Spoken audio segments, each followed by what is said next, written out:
We've done 1-string arpeggios, we've done 2-string 4-note arpeggios, we've done 3-string and 4-string and 5-string, and so let's do, yep, that's right, 6-string arpeggios.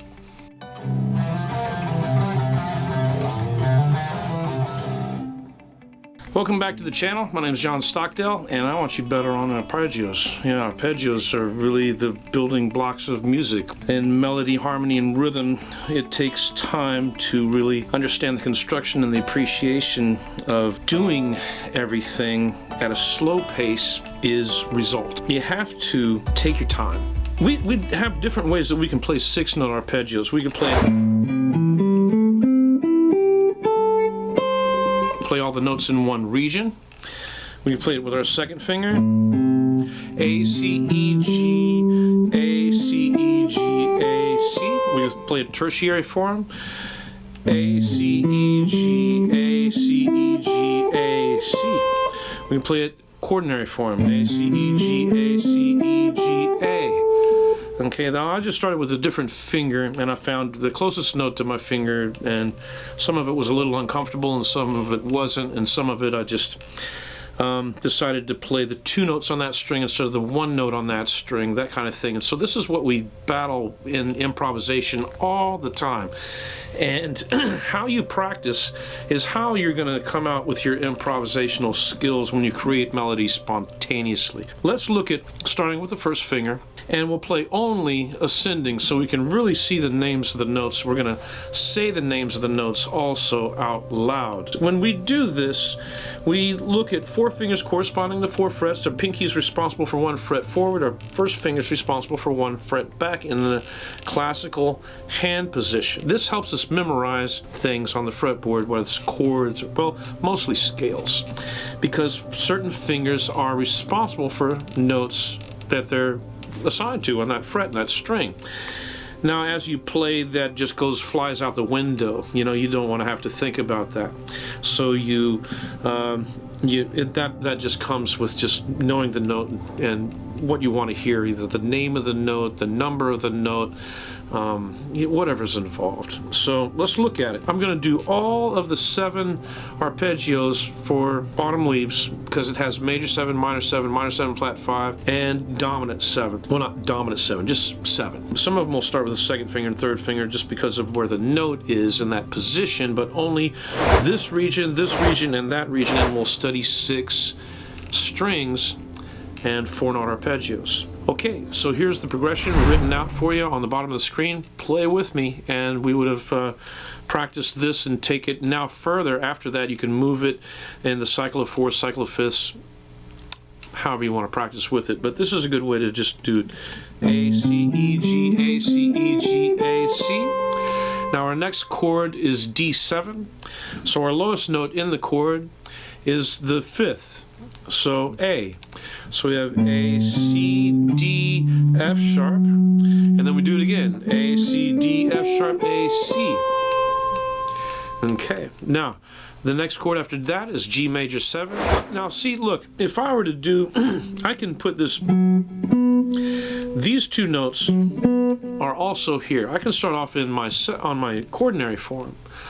And I can do B, D, F sharp, G, B, D, F sharp, and then I'd have a stretch out of position. In other words, the fingering is faster and more efficient if I look at it with B, D, F sharp, G, and then B, D, F sharp, G, and then B, and then that's, my ring finger is responsible for that, but I had to use it to play because of my pinky here shifting, you know, to the 9th fret out of the 5th position.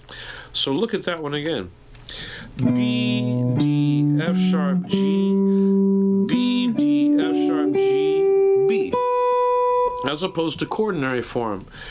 B, D, F sharp, G, B, D, F sharp. Sliding up to G is a technique, and then using the ring finger, and you're put back into, you shifted now with a pivot, you know, into 5th position. So let's look at C major 7. B, C, E, G, B, C, E, G, B, C.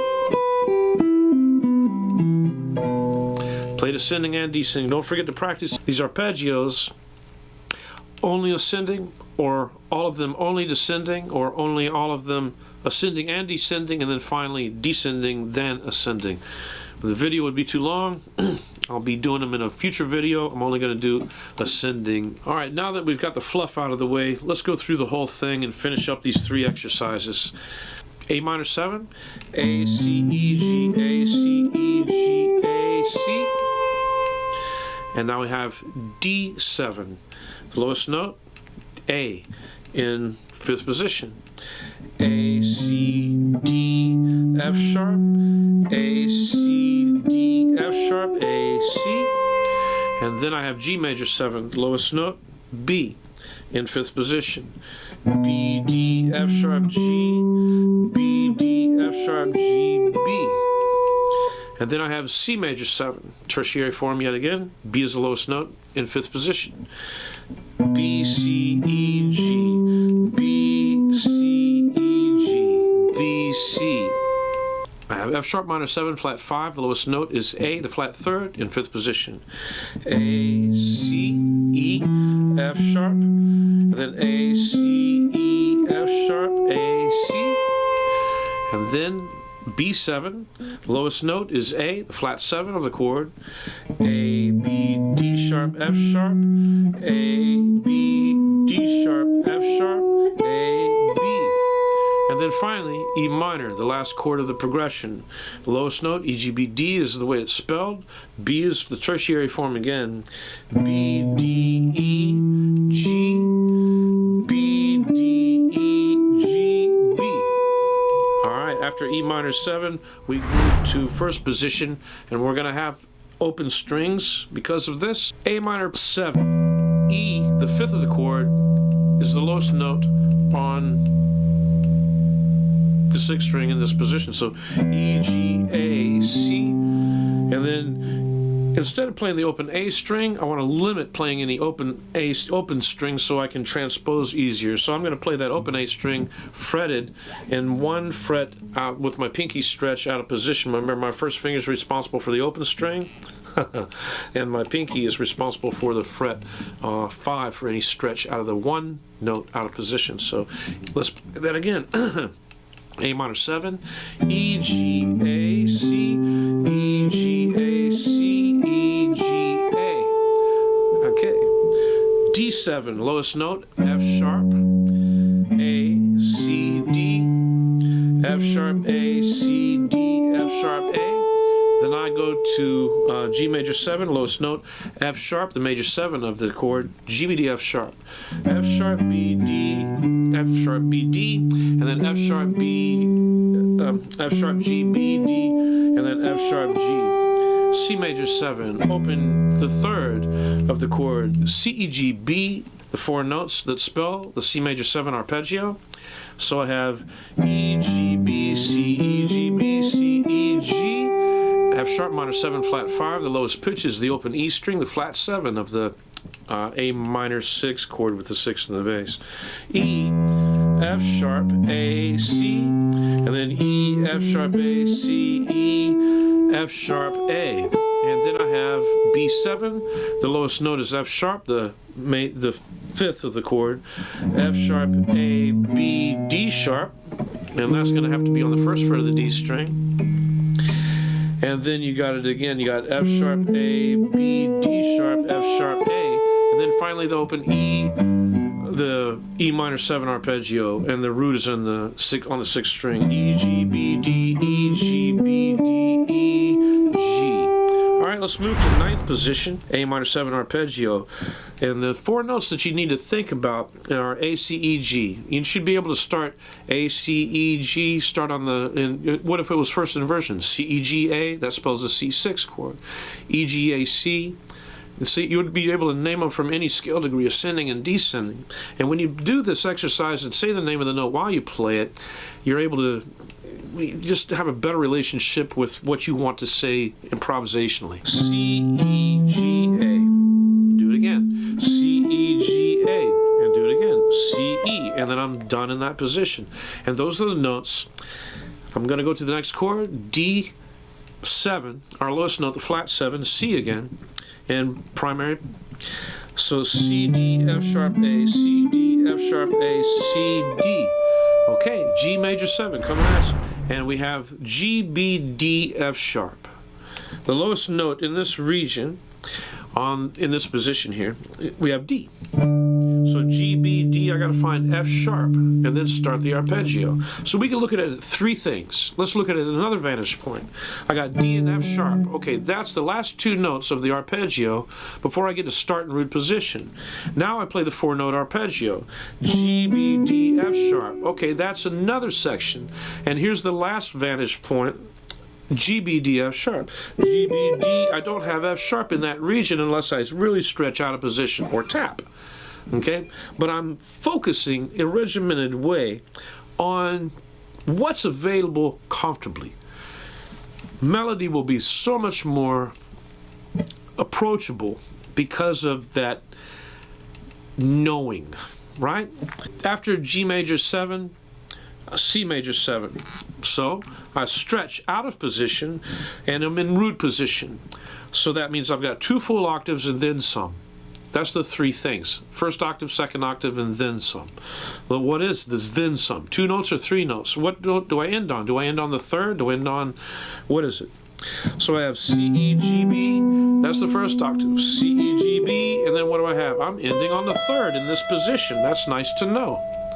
Okay, I'm going to go to F sharp minor 7 flat 5, and the flat 7 in this region is the lowest note in this in this position. So think of the notes first. F sharp, A, C, E. My lowest note, C. So C, E, F sharp, A. C, E, F sharp, A. And then I can think about the arpeggio that way. C, E, F sharp, A. But if I think of, let's look at it that way. Then we'll look. So C, E, F sharp, A. C, E, F sharp, A. And then C, E. Okay, now if I think about, okay, I've got C, A, and now I start the arpeggio. So there's 2 notes. Now I've got F sharp, A, C, E. Now I look at it again. F sharp, A, C, E. I got the 2 full octaves I end on finishing the 4-note arpeggio. Just different ways to look at it, different ways to listen to it as well. And then go to our B7, and our tertiary form gives us the major 3rd of the B7, and we have D sharp. Okay, so B, D sharp, F sharp, A. Okay, so D sharp, F sharp, A, B. Okay, D sharp, F sharp, A, B, and then I stretch out of position in my 13th fret. D sharp, F sharp, A, and then on my pinky on B, and then D sharp. Okay. Now what if I put that D sharp on the other string? I put it, instead of string 4, I could put it on a stretch backward with my 1st finger. Let's look at what it would feel like there. D sharp, F sharp, and now I start my D sharp, F sharp, A, now start my arpeggio. B, now I'd have to immediately shift. So my 2nd finger would go here, and I'd have B, D, F sharp, A, okay? I could use my 4 different fingers. I could just think that, see, that puts my hand in 8th position. It negates what I was working on. That's why I wanted to go to that, 13th fret. Let's finish the exercise. And we have our flat 7 starting our E minor 7 arpeggio. D, E, G, B. And then we have it again. D, E, G, B, and then D, E. All right. Thanks for watching. You want to watch some other videos that I did on this, they're listed during the video somewhere, or maybe they're here. Maybe you want to watch like this video, if I can learn how to put a video like right here and say, hey man, well, watch that one. And that would have, what I'm doing on here also. 1 string, 2 string, 3 string, 4 string, 5 string, and 6 string arpeggios. And I've got, let's see. Now, if I stop and look at it, on when I did 1 string arpeggios, I did, 6, because you got only 1 string. So there's 6 things to work on there. When I did 2 string arpeggios, I had 2 sets of strings. So you have 1 exercise, 2, 3, 4, 5 exercises, but there's 3 ways to do each one. Then 4 string arpeggios, there's 3 ways to do 3 sets of strings. 1, 2, 3, there's 4 exercises, but 3 ways to do each one. When I did the 4 string arpeggios, then you had 3 exercises, and I looked at the other ways, and there were 5 different ways to play it, but just 1 note per string, and we're fine. And then 5-string arpeggios, which was the previous video that was this one. There are 2 exercises, and you can start with your first finger, second finger, third finger, fourth finger, go in the cycle of thirds, go in the cycle of minor thirds, go in the cycle of fourths, go in the cycle of fifths, and really know the fretboard. Try all the key signatures, you know. But this one, it's doing all 6 strings. We could have done it a lot of different ways as well, but I'm only going to just show you just 3 regions of the fretboard, and it just repeats itself above the 12th fret. So arpeggios, now I can do it on a 7-string, and then an 8-string next, and that'll be on a future video. But I hope you enjoyed the video. Hit a like and a subscribe. That really helps out. Put a comment. Got any suggestions on how you would see these 7 different arpeggios and in these different ways? I think I'm getting it on all different angles. Of course, the conveyor belt of all of this it just comes out on YouTube just from everybody knows how to do it, feels like. But maybe you need to work on it, and maybe I'm your speed. So thanks for considering watching the rest of these videos if you get a chance. I'm John Stockdale. This is Guitar Explorer, and I hope to see you on the next journey.